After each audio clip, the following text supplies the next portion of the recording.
In this first sentence, you have motherhood was never for me. I never ever wanted a child. I think anything that comes after this is how could you blame the kid when the parent is in the first sentence abdicating her responsibility, or at least not abdicating it, but speaking to the fact that she wasn't very willful about the responsibility that she had earned by making decisions that put her in this position. But it continues, but I let my mother pressure me into having one because she wanted to be a grandma so bad. And she badgered me about it for years and years and years, to the point of tears and begging. Now that is very, very sad. That's incredibly sad. She goes, and eventually I let her warp my brain into being reluctantly convinced I wanted one too. I hated being a mother before my child was even born. I knew I was making the biggest mistake of my life, and I could not believe how stupid and weak-willed I was to cave to pressure. My partner wasn't even the one insisting on it. He was totally ambivalent. I could have told him I didn't want a child, and he would have still stayed with me and loved me. I don't know why I did this to myself in our relationship. He is more emotionally engaged with our son than I am, and I'm glad for that. At least, but he works long night shifts, so he isn't really super involved. This is a very, very depressing story. And to think even that the partner wasn't even really wanting one, I would imagine this is leading up to her building some kind of resentment for her mom, especially the way that she kind of words it, saying like her mom was essentially begging for her to the point of tears. Maybe she's going to kind of ply on the emotional manipulation of it. But again, this isn't uncommon. I think we got to make that point very clear. It's not uncommon in the slightest. I think this is a more closer to the norm of how the average female feels when it comes to childbearing. Now, whether it be for the right reasons or not, it's entirely not a mystery to me. It's not shocking to me.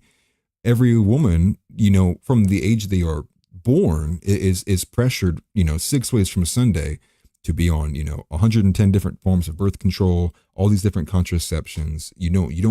Men are trash, you don't want to end your life before it started, all this kind of rhetoric. So it's not, especially when there's such a minority voice that speaks to the opposite of that.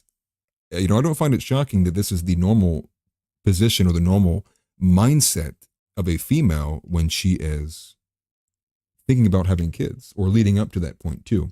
And then you carry that over where, a lot of people say, well, things will change when you have a kid. You'll understand. But it clearly didn't for her. In fact, I think it kind of accelerated her little bit of her depressive attitude by the fact of saying that everyone's a bit more emotionally engaged with her child than she is, which again, I think is very sad. But she goes on, she says, he's now 6. I've put a screen in front of his face for most of his life. It's the only thing that would get him to settle.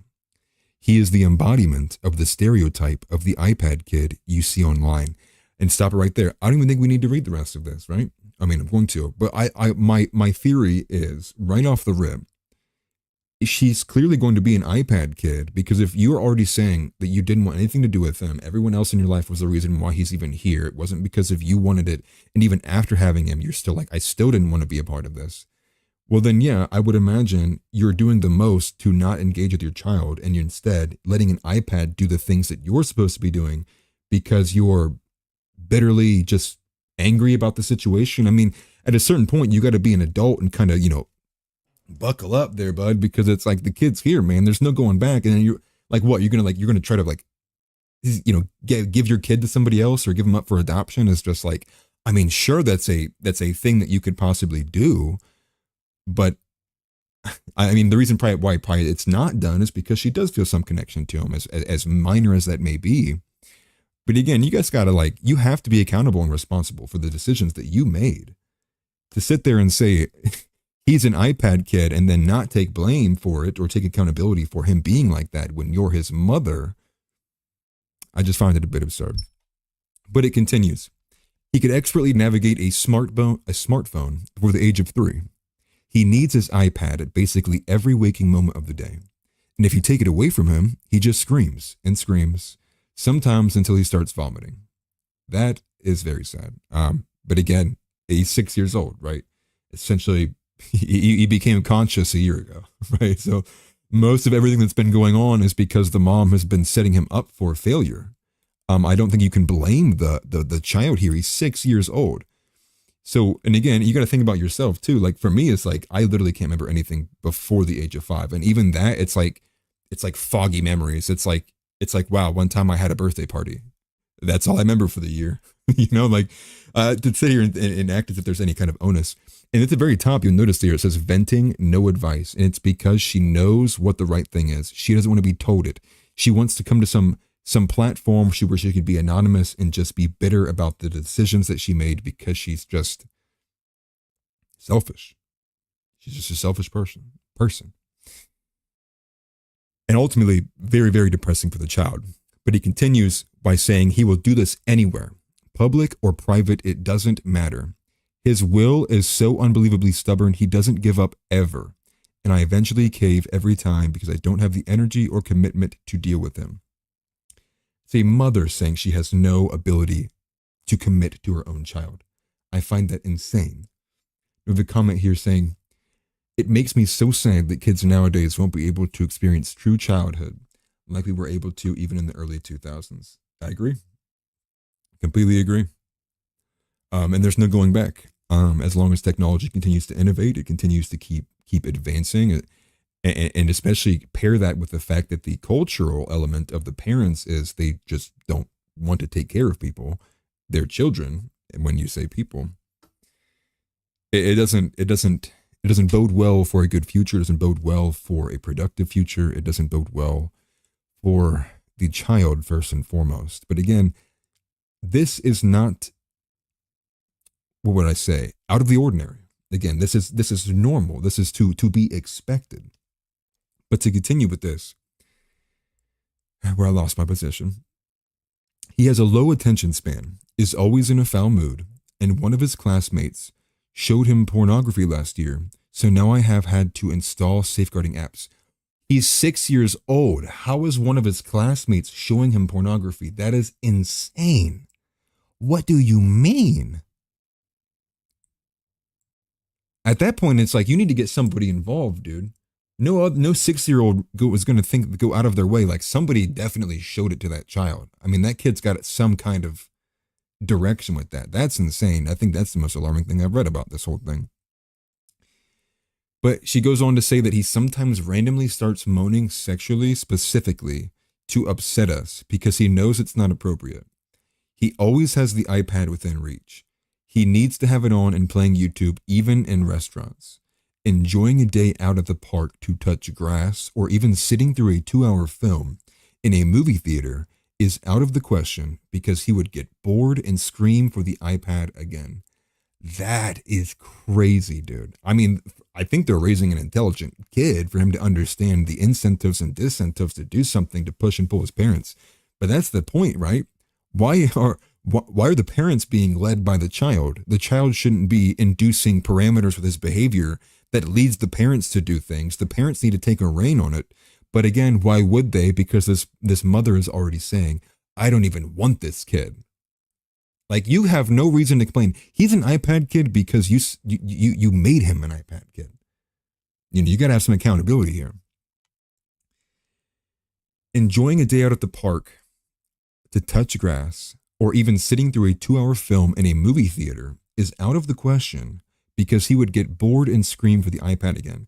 To think that he couldn't even survive in a movie theater when he's still watching something is kind of insane, right? I think that's also speaking to the fact that it's not just being distracted, it's the dopamine effects of such as things like jump cuts and all of the forgetting the technical jargon of this, but the way the camera moves and it jumps and it pops and it bangs, that kind of like super flashy content that is essentially dominating YouTube. And then you got to compare that with the fact that now it's not even YouTube videos doing that. It's short form content, things that are less than 60 seconds, sometimes less than 30 seconds. And if that's what this kid's being addicted to, I know. I really don't blame him for his attention span being fried. It's because the parents keep putting these things in front of him. What's he supposed to do, right? Have the conscious ability to be like, wow, this is bad for me as a 5 or 6-year-old? Like, no, that's insane. But she continues, he doesn't play with toys. They don't interest him. Sometimes I think the iPad has prevented him from forming an imagination of his own. He doesn't draw, play pretend, etc. Just iPad and YouTube. It is the only thing he enjoys and wants to interact with. Don't even get me started on the issues he has in school. Well, ma'am, I think it's because he's entirely developed a dopamine incentive system that only comes from the iPad. I think that if you were to have, been in his life a bit more than essentially handing him a digital device, he probably would have developed some kind of dopamine incentive effect with being around his own parents. But seeing how that's not there, and seeing how the way that she even, the whole premise of this is how she didn't want him and she was pressured into doing this. Again, you cannot blame the kid for that. I mean, ultimately, it's terrifying to think that it's like the kids are hypersexualized to the point that these are talking points for 5 and 6 year olds. The pornography stuff, that's insane. I think if anything, that goes back to even some further cement my argument, which is we got to ban porn entirely. You got to get rid of it completely. It's so bad. It's so subversive, and it's done in ways that are meant to. I mean, dude, you got to just think about it, especially with the way the digital gratification from watching a woman that you fancy being done in by a man that's not you is just like, I mean, for the man side of it, there's a whole batch of just emasculation, humiliation, cuck kind of flow of emotion, which for a lot of guys, they just get addicted to the rush of what that is without understanding like why they're being addicted to it. And it's just all bad. It's just all around all bad. And you got to just like, I feel terrible for this child. But again, if you're going back to what I think, which is the more of the norm, I think we're going to need to be well aware and expectant of a good portion of a lot of these, Gen Alpha kids being raised to be entirely dysfunctional and broken, even at the mental level of understanding what is and isn't okay, even basic things such as social order. I even see that a bit too, where it's like, they're probably going to iPad kid these children so hard, they're going to be walking in the street not understanding like what jaywalking is and different things like that, because just their social acuity of like, this is okay to do in public versus this isn't okay to do in public is going to be so broken because their heads are buried into a screen. And especially the way she's detailing it now, that the only thing he gets enjoyment from is that, and he has no incentive outside of that. Well, then, yeah, like it makes sense. He would never, there's no reason for him to even care about the outside arena. And again, we're talking about a 6-year-old. So his mind is very, very limited and small. So he can't really see big picture things like that.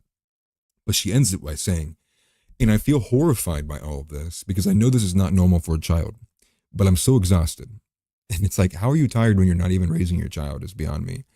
I know I'm the one that did this to him. Okay, that's fair. She's being accountable. I will take that. That he's just a child, and I'm the one who decided that I couldn't get through parenting him every hour of the day. I just pray he turns out even somewhat normal.